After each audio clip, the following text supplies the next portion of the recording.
Welcome to the Ray Harryhausen Podcast, the show dedicated to the life, career and films of a special effects titan. Join us as we host in-depth discussions about the work, influences and legacies of this uniquely talented filmmaker. Brought to you by the Ray and Diana Harryhausen Foundation, we will be delving into Ray's archive to bring a unique insight into his work, including exclusive audio from the man himself. We will be joined by special guests for retrospectives, exclusive announcements and competitions, so this podcast is a must-listen for all fans of the world of Ray Harryhausen, animation and classic filmmaking. Very special podcast today. I'm speaking to the writer Marshall Julius about his wonderful book Vintage Geek, which it says on the cover, Marshall, it's a quiz book, but of course that's not really true because it's so much more than that. What can you tell us?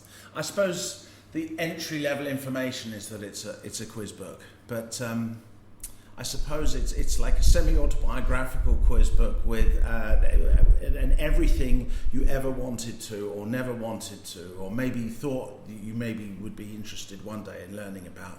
You know, all the great things that we grew up obsessed with. So obviously, Ray's wonderful films, also Star Wars, but just the original trilogy, Star Trek, but just the 60s show, Bond, but just the films of Roger Moore. I tried to be quite niche about it because, you know, there's always another volume and another volume. I could do Sean Connery in the next one, I could do Star Trek Next Generation in the next one, but I suppose my key obsessions are all represented here, and they're not just my key obsessions. I think they're many people's. So maybe you're not obsessed with action movies of the 80s or sci-fi movies of the 50s, although I'd want to know why you're not obsessed with those things. But maybe you really love the original Dead trilogy, George Romero's zombie films, or maybe you're a big John Carpenter fan, or, you know, all of these things are well represented, as well as The Simpsons, the first 10 years of The Simpsons, Batman, the animated series. And what I do is, I'll ask a question.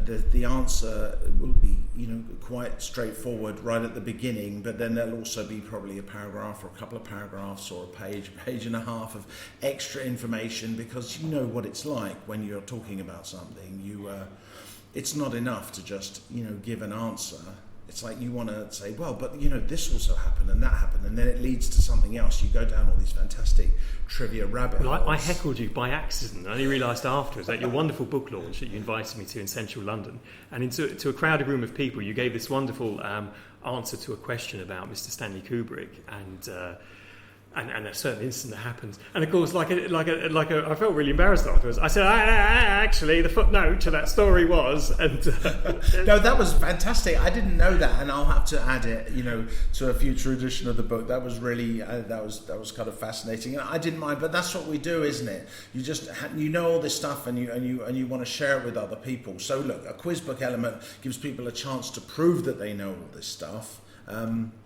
And if there's some stuff they don't know, hopefully that they will learn a lot from the book. You could read it if you wanted to, just as a kind of 50 things you want to know about Tom Baker's Doctor Who, or 50 things you want to know about Hanna-Barbera cartoons. It's a very nostalgic book, which is why every chapter begins with a kind of autobiographical chapter, paragraph or two about what the shows or the comic books or films meant to me. I wanted to put a very specific time and place in it, so that if like us you grew up with this, it would maybe take you back there.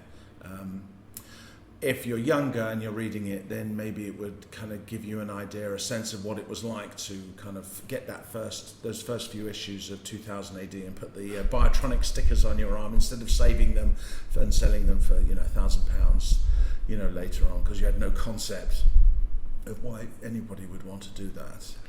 Now, before we get on to sort of Ray Harryhausen specifically, and we will chat about some of the other topics in there, I just wanted to know, from a writing point of view, were these questions you already knew the answers to and sort of put them in the book, or were these questions that you wanted answers, so therefore researched them for the book? A little of both. It's 20 chapters, each one has 50 questions, and 50 questions, I don't know, it doesn't really sound like a lot of questions, but when you actually start researching it, and I didn't want to ask fluff questions that were just so easy that people would scoff at it. I suppose I've erred on the more challenging side. I know a lot. You know, I've grown up obsessed with these things my whole life, and my kind of superpower is being able to remember a lot of trivia, a lot of stuff about the films and shows that I love and I watch, as opposed to anything useful in real life. So I knew a lot that I wanted to share, but everything was scrupulously researched. In doing my research, I also discovered stuff that I didn't know about, and so I asked questions that maybe there's a very few people who could actually know the answers, but that I think that they would be so interested by the answers that they won't mind getting them wrong. I kind of it's the kind of thing where you can read the chapter and then feel like really know the ins and outs of everything, or at the very least you could hold a really challenging pub quiz. Right, now let's get to the elephants in the room, or the Ray Harryhausen in the room. You met Ray at a similar time I met him in the late 1980s. There's a splendid picture of you in the book with Ray standing in front of some of the beautiful artworks at his house. How did that happen? That was, I think I interviewed him a couple of times. The first time, I think, Forbidden Planet had a new store open on the Oxford Street, I think it was. Not the current one, but and he was doing some... They had asked a few notable figures to do some interviews on their behalf. Presumably, Ray had a book or something out.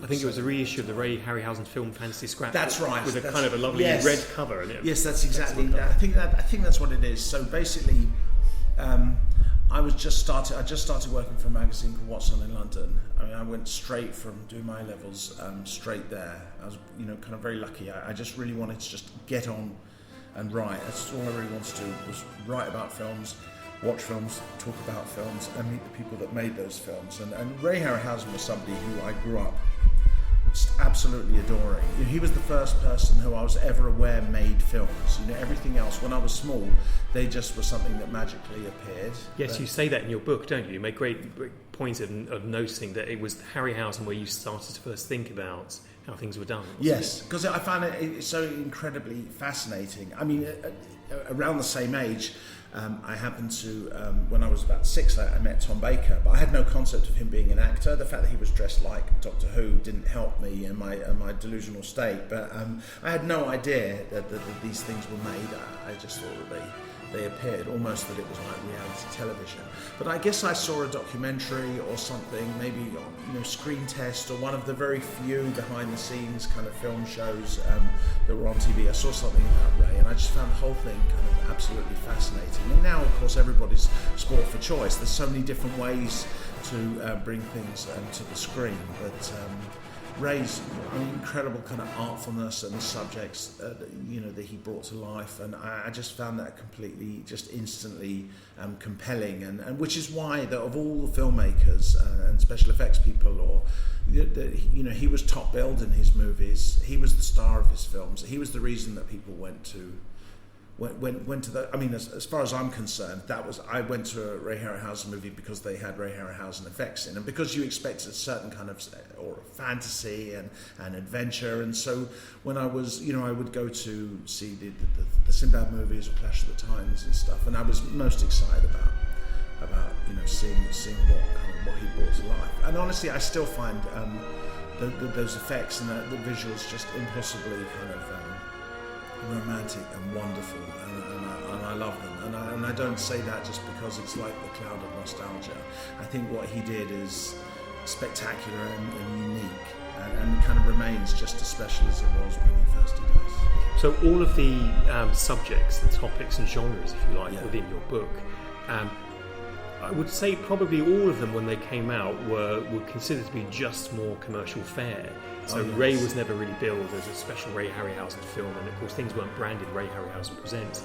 And when we think about Twilight Zone, the television series, which is beautifully restored now on Blu-ray, they would have just been parts of the schedule, and I doubt anyone at the network would have thought of them in any higher regard than Peyton Place or anything else that was on at the time. It is interesting, isn't it? You've chosen those areas that have endured, and if you like, all of the projects that you've contained here have been beautifully restored, and now there is a love for those projects. And is it partly because people like yourself and me, are playing our part now, that before we were just punters going along and being taken to the cinema, but now we're part of that editorial conversation.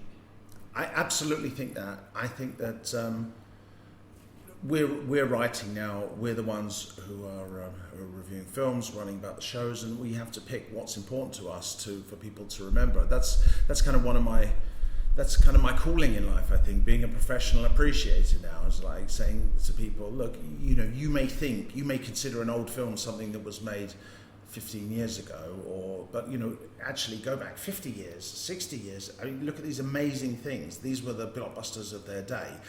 Don't discount them. And so, yes, I mean, maybe when Ray Harryhausen made his movies, he was the only one, him and Charles Schneer and a few others, were the only ones, Forey Ackerman, who realised that what they were doing was incredibly special. When Rod Serling made The Twilight Zone, he knew what he was making. When Gene Roddenberry fought for Star Trek and actually got a second pilot commissioned, he knew that what he was doing was special. And I think it took people a little while longer to realise that themselves, and now that those things are kind of, well, not ancient history, but now in the past, and I think it's up to us to shout about them and to remind people about them, to make sure that they're not just obscured by history, don't you think? I think that's our responsibility. Well, now. Gene Roddenberry's case in point, whether it was a fight with classic series or on motion picture, then he was taken off motion picture after when Star Trek II, the Wrath of Khan came along, then it was another fight, and fight is the best way to describe it, with the networks to get Next Generation going, then to keep it going, and there was, when you look back and watch all of the DVD extras, it seems incredible to us to imagine, why didn't they just take Gene Roddenberry's word for it? Because after all, he was right. And the same with Ray, and these other great program makers like Rod Serling as well, because they have been proved right by television history and by people who commentate. But it must have been frustrating for them at the time to suspect or know that they are right, and yet are still having to have the same dunderheaded conversations with network executives who think sci-fi's for boys, this won't play to a family audience, this won't play in this time slot. The sorts of conversations I have now with commissioners on different channels. This won't play to Netflix people, John. It's like, I know, you're the BBC, you shouldn't be thinking about Netflix and streaming services. You're a part of passive scheduling, which is a different experience. Why is an apple trying to be an orange? And as long as you're trying to be something you're not, then you're really not going to get hold of what you're doing. So that frustration, I imagine, is in all of the commissioning and green lighting processes for all of these different genres within your book. And if people say, well, no, what about Walt Disney? He had his problems with RKO and distribution in the early days, where they thought his films were not only juvenile but less relevant because there was no human actors. Well, in my Disney chapter, there's a question. There's a spoiler, so it's like you only have to know 999 now if you listen to the answer here. But Snow White, their first feature-length animation, that was known around Hollywood as Disney's Folly. Everybody thought that he was a complete clown. I mean, gambling the studio on something that nobody had seen before, that nobody thought, nobody's going to want to sit, down for an hour and a half or however long it was, to watch an animated feature. They thought it was completely crazy. Of course, the year after it came out, they're like falling over themselves to honour him and giving him special Oscars, and it's like suddenly Disney had arrived. But then that same mindset returns even with his own brother when he wants to do Disney World and have a physical representation of this world. They were like, no, this is the new Folly. And so everyone was looking to be the naysayer, to be the one to predict his downfall. And that's a bit horrible, isn't it? Within the creative communities, that non-creative people are looking to either trip up or wait for someone to fall so they can point and say, ha. But isn't that always the way? Isn't it? If you have you have a crazy dream. Look, it took me 20 years to get commissioned to write this quiz book because I didn't want to self-publish. I wanted to find a publisher who kind of believed in it enough to publish it, because that was important to me. I felt like if I can't convince a publisher to go with me on this journey, then maybe I'm crazy. But I never gave up, and I pitched it. I pitched the hell out of it forever. Maybe these people, they wanted to do something different. Ray and Rod Serling and Disney. They wanted to do something different. They wanted to do something new. They had this tremendous passion for it. And the early adopters of the things that they created were people like us. Were people who don't just go into a cinema or don't just turn on the TV and watch something and then turn it off and go, okay, that was pleasant, and then go off and, you know, just go to sleep and that's it. You know, we're kind of people who, you know, some sort of spark goes off and we're like, oh my God, this is the greatest thing I've ever seen. I'm going to totally devote my life to this and its teachings and telling everybody about it, you know, every minute of the day, and just we completely flip out and go, you know, from 0 to 100 miles per hour in no time at all. But that's what we do. You know, we're kind of inspired by the passionate work of passionate people, and we're equally passionate about it. And that's what I wanted my book to express. That's why I pushed for it so hard, because it's not just a simple kind of Q&A thing. Honestly, I don't know, it sounds kind of corny, but it's an expression of lifelong love for all the things that I'm just completely transfixed by, and I wanted to communicate that in a book. So the Q&A, it's like, yes, it is basically a quiz book, but it's also full of kind of love and nostalgia for you know, kind of everything that I grew up with, that I'm still in love with today. So Ray was proved right, as was Rod Serling and Matt Groening and Gene Roddenberry. Do you feel in that position now where you're waiting for the needle to prove right or wrong that Marshall did the right thing with the book? Well, not to want to put myself in their company exactly. It's the same wheelhouse, though, isn't it? Because the expectation of, if someone hasn't done a book like this before, and there isn't a book like this, does that mean that there shouldn't be and there isn't a market for one? Or have you found a new market? I hope so. I remember, I'm not like admitted this publicly, but my publisher Hannah, it's through September Publishing, which is a wonderful company. Hannah said to me, Marshall, just, you know, after I'd signed the dotted line and had the contract and was about to start, she said, Marshall, why don't you know, look at what's on the market, get a bunch of quiz books, you know, read them through, see the kind of things that are published, get a sense of those. And I said, absolutely, Hannah, of course I will. But I actually didn't do that at all. How very dare you, sir? Because I knew. Send the money back, the contract. I'm sure if you put the contract to the light, I know with publishers, there's something that says if you don't do as you're told.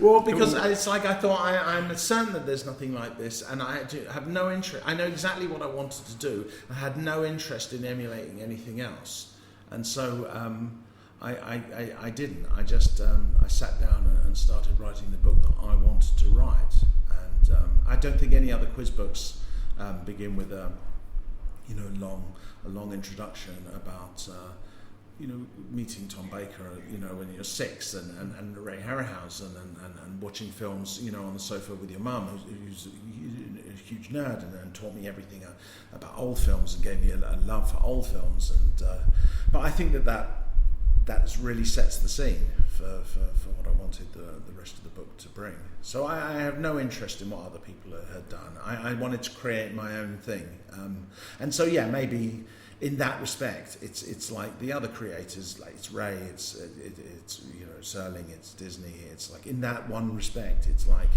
they weren't interested in what had come before. They just had this like kick-ass idea, and they wanted to do it, and then they just hoped that there'd be other people like them, and there were. So it's like I have this. I'm very lucky to have built up this big Twitter following, and I kind of I don't so much think of it as a following as a community, because I made lots of friends, made lots of wonderful connections through it. Made lots of kind of nerd chums who I would never have known otherwise, and everybody seems into it and excited about it, and so.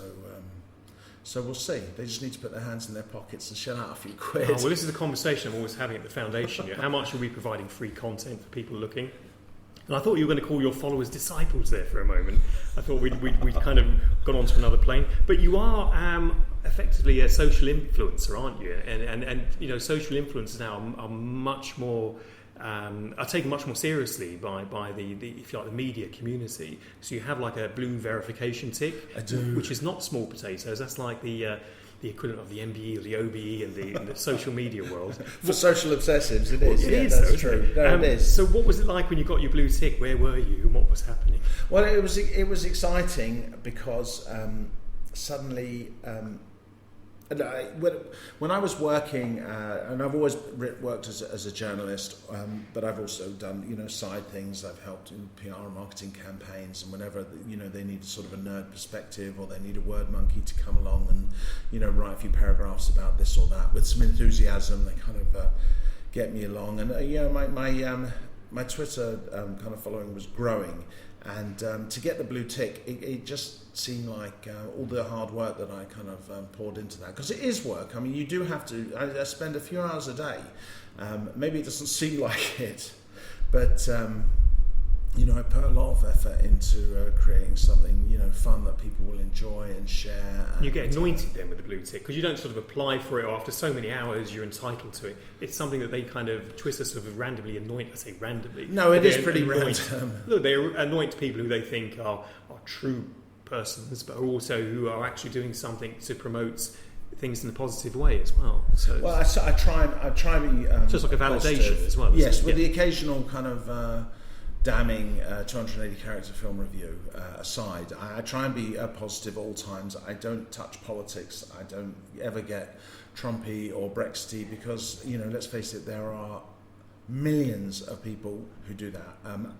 I get a lot of comments that I'm the one place on Twitter that people feel like it's sort of like a safe place for nerds. Like it's not trolling, it's not miserable, it may sometimes be a little offensive. I may not always be culturally appropriate. I did spend a whole day dressing up like a pirate last week, and not as a Viking last week, without thinking that maybe there'd be some Vikings out there who would be pillaging somewhere, and we'll stop to look. Look what he's doing. It's like, this isn't the way we rape and burn down villages. Taking off their horns in shock and amazement. But I think for the most part, I just kind of try and have some fun with it. And when I, in the past, was working on things that I wasn't particularly thrilled to be working on, I would put more effort into my Twitter feed, because that was a place where I could really express myself. And people say, Marshall, have you got a website? And I said, well, Twitter is my website, because Twitter is the one thing that everything I do kind of feeds through that.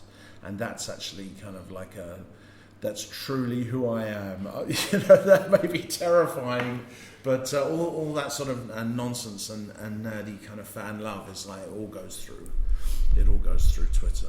Well, when I used to ask Ray about comments and about people and showbiz and gossip and that sort of thing, he'd often, if he had something negative to say, he'd say, I have nothing to say, or I'd rather say nothing at all than say something negative.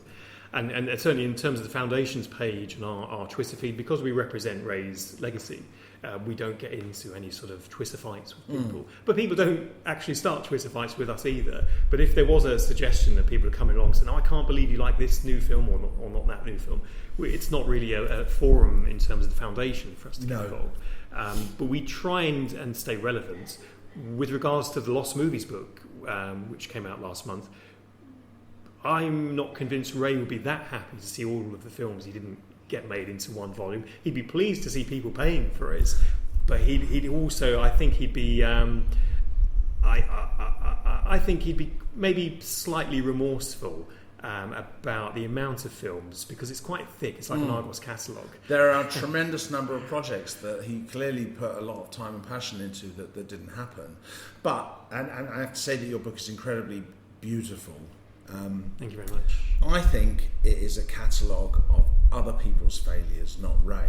I think you look at that book and you think, he pitched the idea for the War of the Worlds that ended up, George Powell ended up making, but, he pitched the most fabulous, effect-strewn extravaganza, and that wasn't taken. You see the other projects that he'd drawn these wonderful illustrations for, and you think, him not getting to make those was not his failure. That was the failure of all the people he pitched to not having the vision or the imagination or the passion to go along with him on that journey. So not once did I look at that book and think, oh, this is a catalogue of Ray's kind of failed projects. I looked at it and I thought, you stupid bastards, why didn't you make that film? Couldn't you see how incredible that would have been? If you'd funded that, we could have had twice the number of Ray Harryhausen movies, if there were enough hours in the day for Ray to be able to do that. But is it not the case that he's taking this linear road? So if he'd gone to War of the Worlds, there may have been no Seventh Voyage of Sinbad. Maybe. Or if he'd gone to Conan, there would have been no Jason and the Argonauts. If there may have been no later. That's true. So that's true. It's which path do you take? But maybe if he'd had a few more yeses along the way, he may have adapted his hermit-like approach to making those films. I mean, I can't believe that he would make those films alone in his, at home in his studio. I mean, it beggars belief. You think today, when you look at, say, the latest Marvel movie or anything, and you see there's 5 or 6 minutes of the 5 or 6 or more minutes of the end credits are special effects people, and it's just literally thousands, sometimes tens. They come up in blocks on the side, enormous don't blocks. I know 3, 4, 5 columns at a time, and you think all of those did that. Like there was one guy, one whole team that maybe did fire effects or smoke effects or sky effects or just there was smoke off the fire. Yes, exactly. And then there was somebody. There were probably 30 people who in the latest Guardians of the Galaxy who just had to do the raccoons. It's just, and when you think that, okay, actually Ray, he built the models himself. I mean, he had a little bit of help here and there, but I mean hardly. And then he would animate it all by himself for months alone, away from Hollywood in England, and that blew my mind when I actually got the chance to interview him and found out that he lived in Knightsbridge. I mean, my God, here I was. If I'd known you were like so close to where I lived, I would have stalked you years ago. So I think that what he did was absolutely, kind of beyond compare, really. Which things most surprised you from Lost Movies? Because some of those things, like Force of the Trojans and Sinbad Goes to Mars, would have been within this sort of the zeitgeist of you reading Starlog and Starburst and hearing these sort of titles. Yeah. So were there any films in there that really surprised you?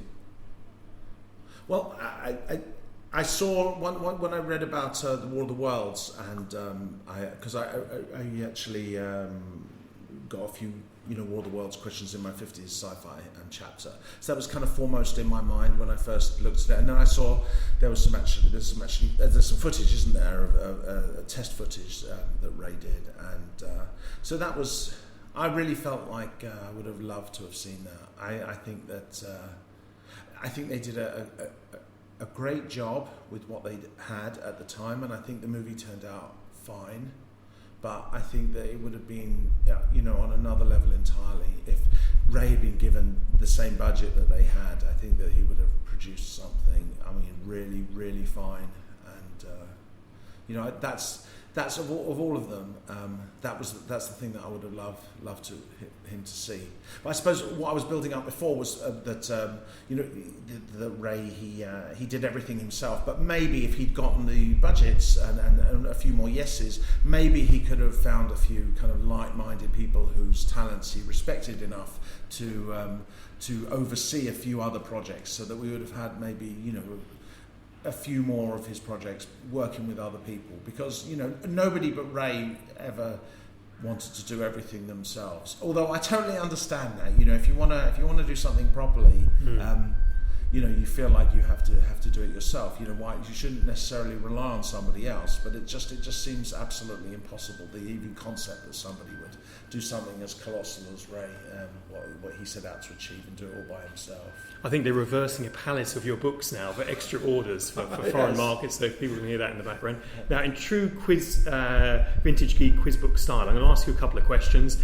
They're not the kind of questions you might be expecting, but oh my God, I knew this would happen. No. These are the answers. You do know these answers, but okay. Whether I can tease them out of you is another question. Okay. So, your 2 favourite Harryhausen films? I would say Jason and the Argonauts, more for the effects than the movie itself. the Hydra's Children of the Hydra's Teeth, and I mean I just find that maybe it's a super obvious one to say, but I just love that. I think it's spectacular. Also, Valley of Gwangi, because I think that I just love the idea of dinosaurs and cowboys, and I think it's got a great soundtrack. I like James Franciscus. I like the vibe of it as a film. I think it works really well, and of course it's got the most amazing dinosaur effects in it. And only very recently having its soundtrack discovered and released on CD by Entrada, the good folks down at Entrada. It's amazing what gets found. This is putting you on the spot. Your least favourite Harryhausen film and why? Oh, okay. Well, I actually find Clash of the Titans the hardest to watch because I don't know. I don't have a least favourite, but I'm expecting Maggie Smith's head now to wobble and fall into the room, and it's like, if that happened, I'd just stand back. I'd be nodding. I'd be like, she's right. Take him to the rocks. Take him to the rocks. Well, I mean, I love all the effects for it, but I do think that some of the acting was kind of. I found it quite wobbly. I think it's a little bit long. I mean, I loved it when I was a kid. I also think Bubo is the Jar Jar Binks of his generation. But I think that we'll be giving out your home address for replies to the end of this podcast. So restoration will be coming to you. I think that there's a certain. Perhaps because I was already very obsessed with films and I was going to the cinema a lot, and I was perhaps a bit more critical of that because I watched it as a little bit older, whereas all of the others I have a certain kind of nostalgic feeling about. I do love Clash of the Titans. If I have to pick a least favourite though, it's probably the one that I watch the least. I just find Harry Hamlin and a little bit wooden. I actually find it, often with Ray's films, I think that the actors were less realistic than if only he could have just actually animated them a bit more. Well, in 1973, the budget for Golden Voyage of Sinbad was around $900,000, and less than 10 years later, Clash of the Titans over $15 million. So that's like 17 times the budget, and there is a lot more effects, and there are a lot more locations and actors and so on. And if you like, the calibre of actor is higher than in other films. So, but when the film came out, it was heavily criticised. It was Ray's most financially successful film by every measure. But it is interesting. You share a common view, actually, Marshall. Oh, really? Too. So, God, you really put me on the spot there. Oh my God! So, what's your least favourite Ray Harryhausen? How very dare you, sir? Should I be? You're going to put me on the spot. Banished from the foundation. If I think I'm in sync with some of the Foundation's fans when I say that Sinbad and the Eye of the Tiger doesn't work for me as well as the other Sinbad films, and doesn't work as well as Clash of the Titans. And the stop motion sequences are beautiful and really effective. But if you read the Lost Movies book, you'll discover that actually Sinbad and the Eye of the Tiger is the Frankenstein's monster of the Harryhausen world, because it was really the only time when the studio picked the phone up and said, oh, we want another one. So opening weekend of Golden Voyage of Sinbad in the early 70s, Columbia were like, this is fantastic, it did stellar business. And they were like, let's have another one straight away. So they kind of stitched together things that were cut from Golden Voyage and things they thought wouldn't work. There's a sequence of the Neanderthal man fighting the centaur that was cut from Golden Voyage. Well, Neanderthal man became Trog, ended up in Eye of the Tiger. In fact, there was deleted scenes of him in a suit, like Minotaur in a suit on location, and they were cut from the film, but they're in the new book. So it's probably Ray's least favourite in terms of story, and in terms of music, in terms of direction, and also in terms of lighting. There's a kind of what's called a pre-light that was done that gives it a sort of a TV movie look. It looks like an episode of Heart to Heart or something. But and yet the budget on that was $3.5 million compared to Golden Voyage, which was $900,000. So people are always surprised that with more money, you don't necessarily get a better story or a more spectacular adventure. Oh, absolutely, and that's why I think with Clash, I think that although they had the money, I think there were lasers every now and then up in heaven, wherever, where all Oh, it the looked like gods a are. disco where Zeus was. Yeah. Yes. On Mount Olympus. There you go. Mount Olympus. So I had to struggle for that. We But looked on Google Maps for the answer. It was a little bit disco-y. I thought that it had a certain 80s kind of naffness, the things that not particularly crazy about from the 80s that was there. I also think that it was maybe, was maybe trying to please audiences at the time who were becoming used to other things, and that it felt less like a Ray thing in some respects. But I think your answer was way better, so I'm gonna get behind that. As a final question, this is sort of putting you on the spot as well. What about a Ray Harryhausen quiz book? I think that's a wonderful idea. I mean, I've got 50 questions in there about Ray, and I think it's a kind of an overview of everything he's done. But there's so much fantastic information and so many great projects that I would love to read that. But I think you're the guy to write that, John. I think definitely I would not even begin to try and out quiz you, not for a second. Marshall Julius, thank you very much. And if you'd like to buy Vintage Geek, the quiz book, it's available from all good retailers, Amazon and all the usual outlets. So thanks very much. You're welcome. Thanks for having me on. Copyright in the Ray Harryhausen Podcast is owned by the Ray and Diana Harryhausen Foundation, a registered Scottish charity, number SC 001419 2019. This recording may not be reproduced in whole or in part without written permission from the Foundation. The views expressed within these podcasts do not necessarily reflect those of the Foundation, its trustees or employees. For further terms and conditions, please contact us at rayharryhausen.com, where you can also find our Facebook and Twitter links.